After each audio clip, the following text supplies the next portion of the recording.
If this were simple fatigue, rest would reset you.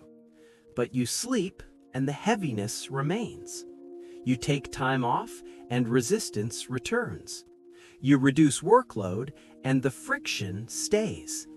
That doesn't behave like normal exhaustion. Maybe it isn't overload, maybe it's positioning. Saying, "I'm exhausted" is safe. It implies effort. It protects your identity. But there is another possibility.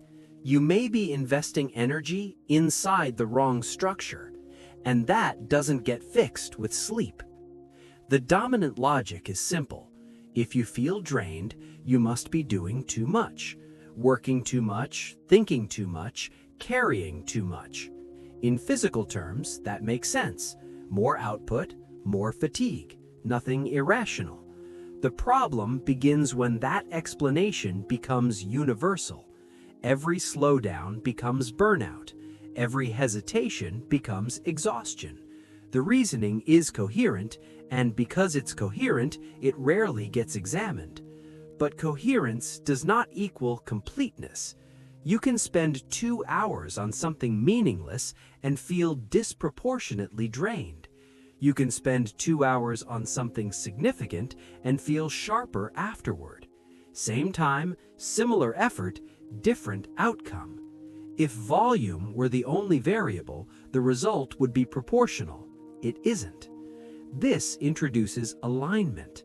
When misaligned, even simple tasks require constant internal stabilization. You don't just execute, you compensate. Typing with your non-dominant hand is possible, but inefficient. Now imagine structuring years around that inefficiency.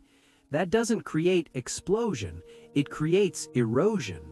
And erosion doesn't disappear after a weekend off. If it were purely biological fatigue, recovery would reset you. But when the issue is structural, recovery pauses, it doesn't resolve. 8 hours of sleep don't eliminate resistance. Vacation relief fades quickly. That pattern matters. Maybe you are spending energy to maintain something incompatible with your natural configuration. This isn't incapacity, it's misalignment, and misalignment requires reconsideration. "I'm tired" is stable. "I might be misplaced" is destabilizing. Fatigue demands rest. Misalignment demands adjustment. Adjustment implies uncertainty. There is also sunk cost. The longer you've invested in a direction, the harder it becomes to question its fit. So rationalizations appear. Everyone feels this way. Work isn't supposed to be enjoyable. That's adulthood. These statements normalize friction, but normalization does not remove structural strain. Another reaction is force. More discipline, more pressure, more effort. But if positioning is wrong, additional force accelerates wear. You continue moving, but you degrade the system. The insufficient effort narrative preserves identity. The incorrect structure narrative challenges it. And identity revision feels more threatening than exhaustion. Misalignment rarely destroys your life dramatically. It narrows it gradually.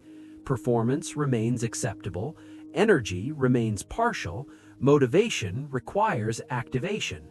Nothing severe enough to force change, nothing smooth enough to create flow. You begin labeling yourself as less driven, but maybe others aren't more energetic, maybe they're better positioned. Sustained friction reduces any system over time, and when friction becomes normal, it stops being examined. Years pass like that. No collapse, just contraction. You might be tired, but you might not be.